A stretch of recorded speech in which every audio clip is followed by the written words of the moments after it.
Hi, so I'm Alex, and thank you so much to everyone for coming to this Blue Sky Showcase. It's very exciting to see how far this project has come, especially considering how this all started with a simple LinkedIn post that I made back in early August.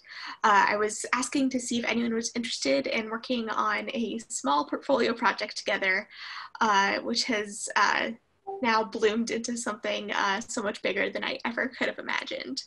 I was really interested in meeting and working with people of a variety of backgrounds and skill sets and experience within the industry, and all collaborating together to create a theme park that can really help push the boundaries of immersion and interactivity, which I'm very excited to see today.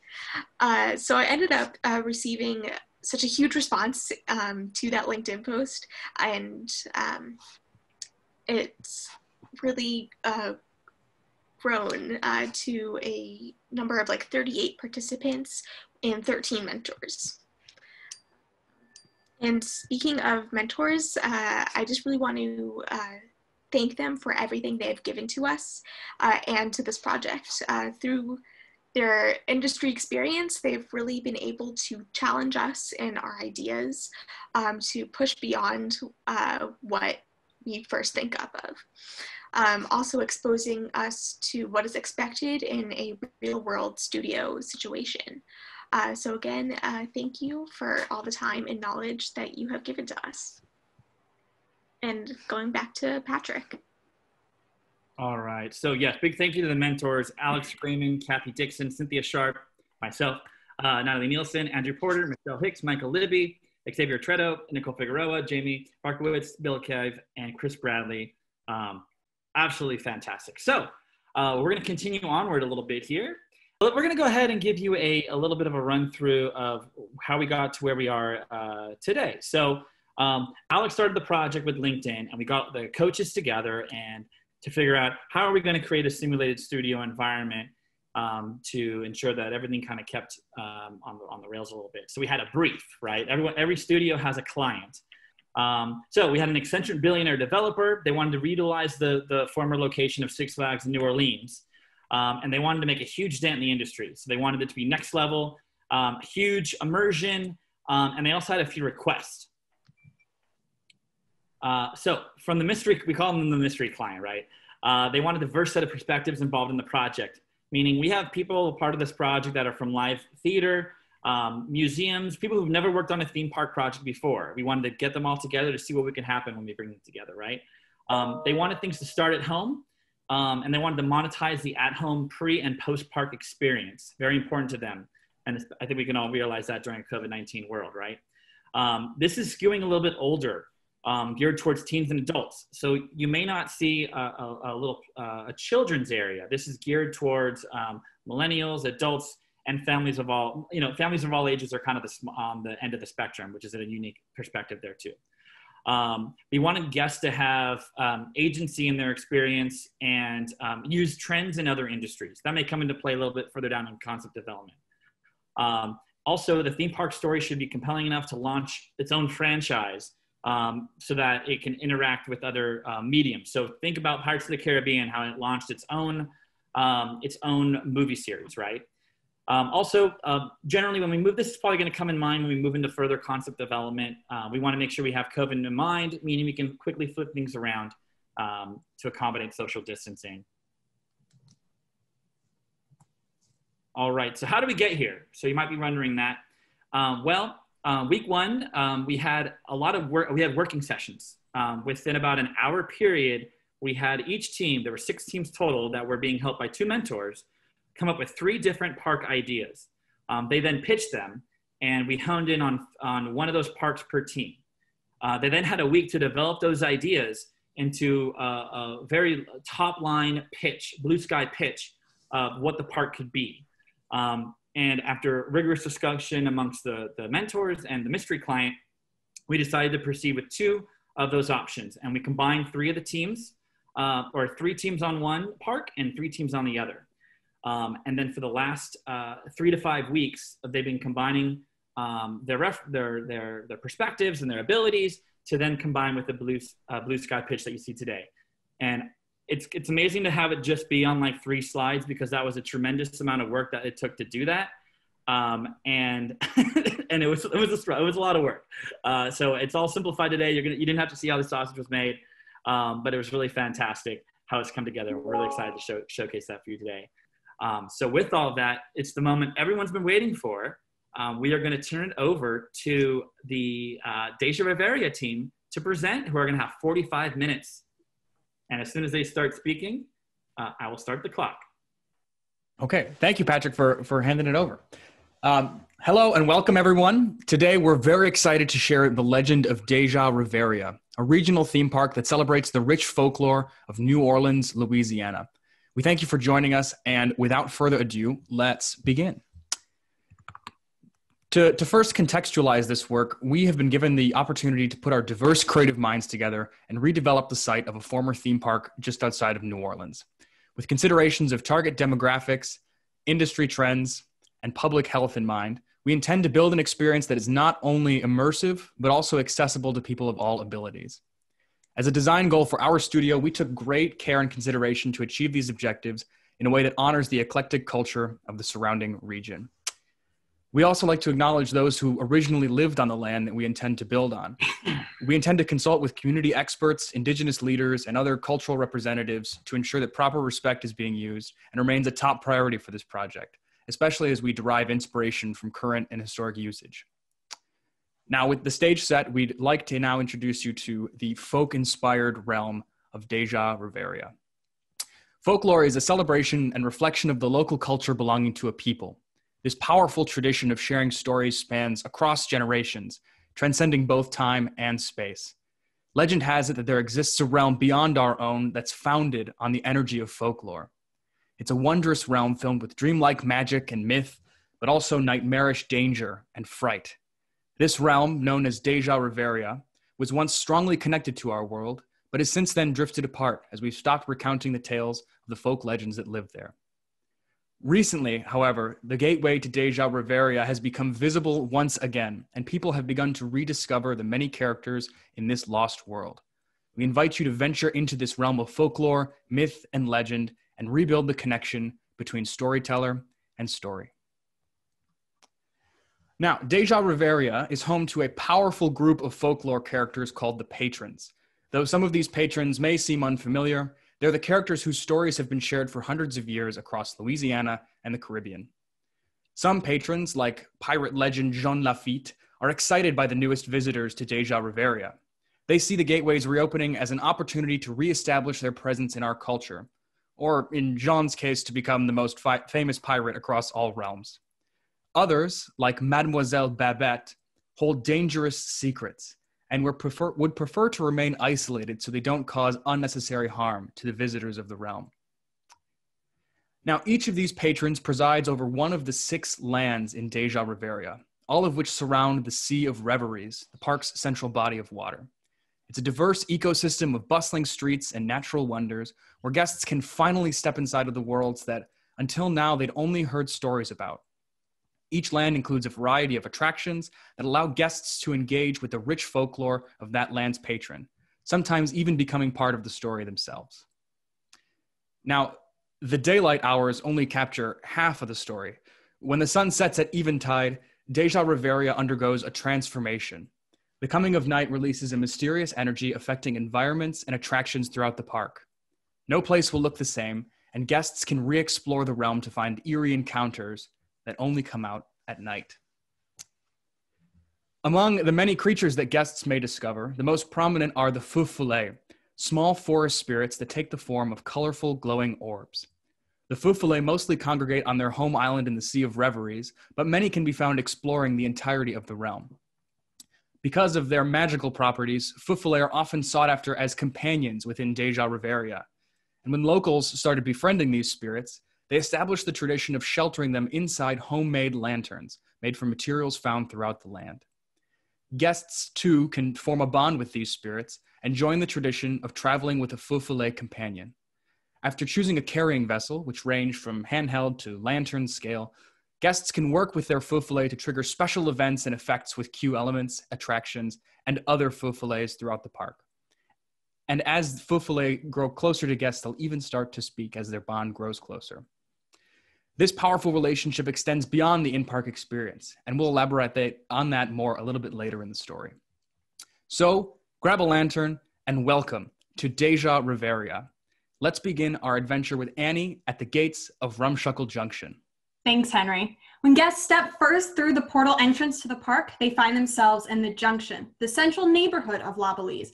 This land has a two-story layout with main streets, wooden walkways, and bridges up above, while watery canals and catacombs are below. A colorful cast of characters awaits guests as they explore shops and cafes, visit street musicians, and market stalls. The scenes are lively during the day with everyone joyfully joking about, but at night, the darker forces rule the land. The main jokesters here, Boudreaux and Thibodeau, are the patrons of this land and are constantly finding themselves in trouble with hijinks and failed inventions. The main attraction here is Laszlo's Luminous Water Taxi Tour. No one knows the waterways better than Laszlo, who is one of our Feu Follet and will be sitting on the front of the boat in a lantern, giving guests a guided boat tour of the city, elaborating on all the tales and characters of the park, while also interacting and talking to any other Feu Follet that guests might bring aboard. This ride takes you through the back alley canals, beneath the watery catacombs, and into the half-sunken archives of the town hall. The next thing to visit is Boudreaux's Bobsled Breakaway. It's a fast-paced chase where riders zoom over and through buildings around the junction, and Boudreaux's latest unreliable contraption, the steam-powered bobsled. This invention is a little bit too powerful, and the bobsleds are out of control, causing chaos all around town. Next, guests can brave the Distillery Dynamo, the city's watchtower, which acts as the power connector for the gateway and needs help to regenerate its power for La Belize by harvesting the energy from the human world. Guests must take flight on this drop tower ride to help harness the energy needed to keep the stories of Deja Reveria alive. And now Brooke will lead you out of the junction. So the next stop is Boucherie Boulevard, the lively town located at the crossroads between life and death. Here, bands are always playing live music and people are dancing in the streets. But if you think things are exciting during the day, just wait until nightfall when the Loa spirits come alive.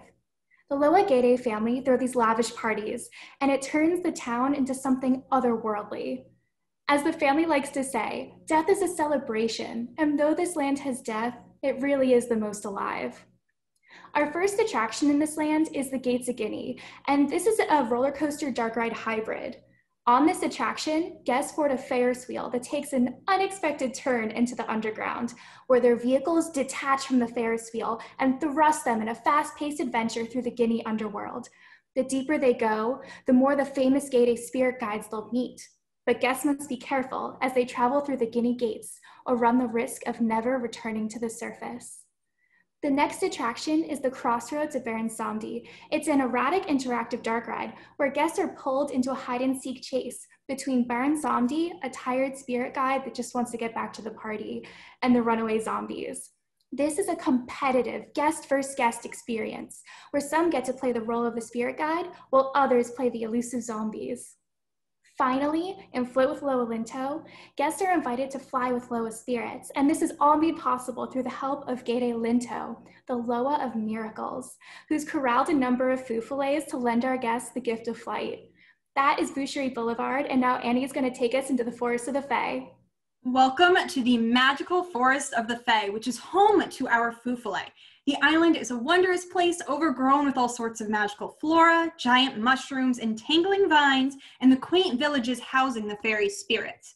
Here is where guests can buy and customize their own Feu Follet companion to take with them around the park and home after to continue their adventure.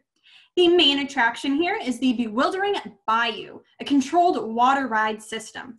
Boudreaux and Thibodeau invite you to partake in their fishing adventure, riding on the latest invention, a swamp vessel. This thrill ride will be a wild chase through the eerie bayou, flanked by peculiar smells, fantastical creatures, but most importantly, be on the watch out for swamp monsters and giant gators.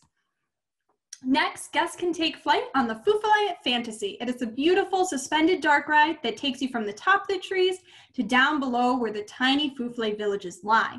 Through this journey, you will learn the history of the Feu Follet and some of the relationships to other characters. While beautiful and strikingly magical by day, at night those darker spirits are revealed and the ride takes on that more ominous feel.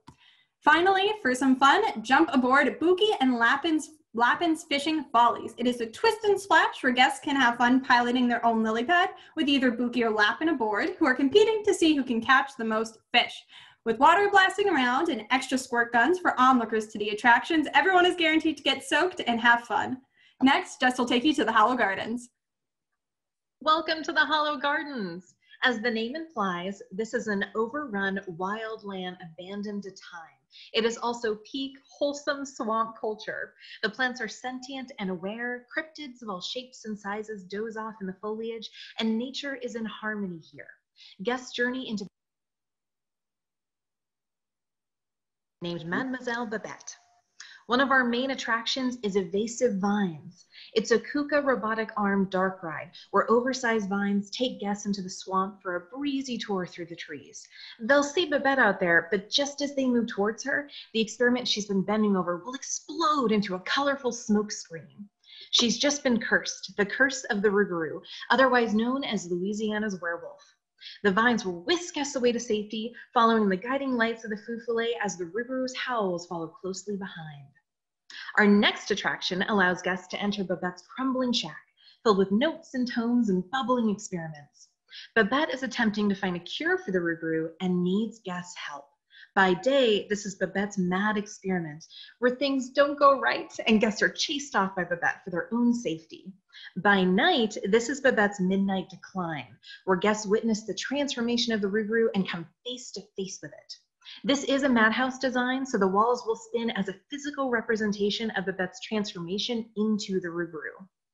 After seeing Babette transform, guests might begin to understand why there's a massive maze inside the Hollow Gardens.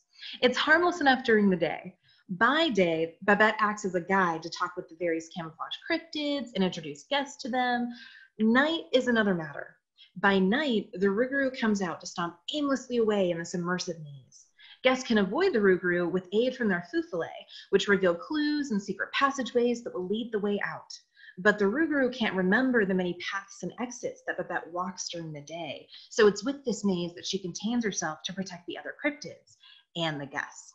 Now, over to Eventide Grotto with Evan. Greetings. Trapped in an eternal twilight, the Eventide Grotto is a complex of caverns, a glimmering natural wonder, and a feast for the senses.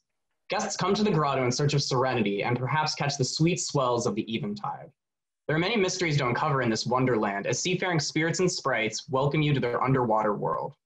Take delight in the mesmerizing displays of supernatural beauty at every turn while wandering through this luminescent labyrinth, and behold the brilliance of Eventide Grotto. The land's marquee attraction is Snapjaw Falls, a river rapids adventure. Rip through rapids and snake through a turbulent underwater river while trying to evade creatures just hiding beneath the surface. Guests can hop aboard a raft that will take them through expansive caverns of the grotto, revealing the secrets that lie within. Dodge stalagmites, stalactites, and survive underwater geysers that blast the raft back up to the surface. The expedition will end with an exhilarating encounter with patron Loa Oshun, the goddess of rivers and sweet water. Our next attraction is Dolphin Dive. Evan, it looks like we lost you. Somebody else able to take over quickly? Am I still here? Hello? I can hear Evan. I could hear him. I can hear him. Good.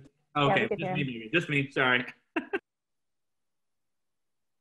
Our next attraction is Dolphin Dive, a figure-8 compact roller coaster using the Skywarp ride system by Skyline Attractions. Take a joyride alongside aquatic animal friends through the hidden waterways. Guests will dip, dive, and roll as they explore coral trenches alongside dolphin friends. This roller coaster-like experience will take guests next to all kinds of creatures as they rush by, both forwards and backwards. For a more blissful experience, guests can ride Dance of the Stained Glass Seahorses, a teacup-style carousel.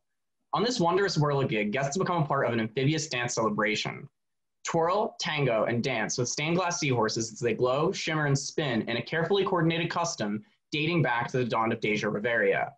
A ritual as old as time contains a multitude of meanings, and guests can become a part of the tradition by adding colors and movements of their own. The experience is enhanced as guests Feu Follet not only interact with the environment of this attraction, but also the entire land. With special features and synchronized sparkling effects throughout, it will surely be a sight to behold. Our final land along the Sea of Reveries is Corsair Cove. Plunderers of the Plasta have claimed that no one tells the tales of dead men. However, If no one tells their tales, they find themselves in this portside purgatory. It was formerly an outpost of the notorious pirate and privateer Jean Lafitte. Corsair Cove now sits in a shadow of its former glory. Those shipwrecks line its shore from the last living hurricane. It has become a playground to the spirits of Deja Reveria. Sing sea shanties in one of the merry, merry watering holes, or roam the town seeking a lost soul waiting to tell their story. Set sail for adventure in Corsair Cove, where guests might find themselves on battle for Barataria, where guests embark on a riveting adventure to escape the living hurricane. Will you live to tell the tale, or join the ranks of those lost at sea? Guests can enlist themselves as member of John Lafitte's crew and find out. Whether setting the sails, sitting in the crow's nest, steering the ship, or arming the cannons, guests will have the opportunity to work together in this interactive, immersive motion simulator experience. If guests find themselves as weary travelers, Moritor's Museum is more than just a tacky tourist trap. Here, guests will find out why some hidden treasures choose to remain that way at this Maritime Museum exposition. A makeshift maritime museum has recently opened to capitalize on the history of Corsair Cove. Today, the museum claims that the long-lost treasure Jean Lafitte will be unveiled in a new exhibition. Much to everyone's dismay, what is lost wishes to remain forgotten, for upon opening the treasure, an ancient magic wreaks havoc on the museum and the unlucky guests in attendance in this soundstage projection effects show. Along the waterfront, guests will find Ghost Ship Graveyard, where they can explore wrecked relics by climbing through abandoned ships run aground. Ships weathered by the Sea of Reveries ride out their final days on the shores of Corsair Cove, fusing into an extensive network of secret passageways, crevices, and climbing structures. On this high ropes course trekking adventure, guests will have the opportunity to scale ships, slide down sails, and perhaps make it to the top of Shipshoal Lighthouse. We have taken you through many attractions, lands, and lore. However, our story continues beyond the physical boundaries of Deja Reveria. While away from the park, guests can stay connected to the patrons through an online, at-home experience called Tales of Deja Reveria. This digital media platform includes graphic novels, short films, and other interactive media that tell the ongoing stories of the park's beloved folklore characters. Guests who have brought home a Feu Follet can wirelessly connect their lanterns to the platform, allowing their spirit companion to join in on the lore. Their Feu Follet would synchronize with on-screen content, generating bonus narration, sound effects, and atmospheric lighting to enrich the storytelling experience. Though most of the tales would only be accessible to guests before their visit, some special experiences would become available once guests have performed certain actions with the Feu Follet within the park. We thank you for joining us on our journey. We hope you enjoyed our story as much as we did sharing it. Welcome to a world that celebrates the past, present, and future of storytelling. Unearth a world once known, but long forgotten, and live the legend at Deja Reveria.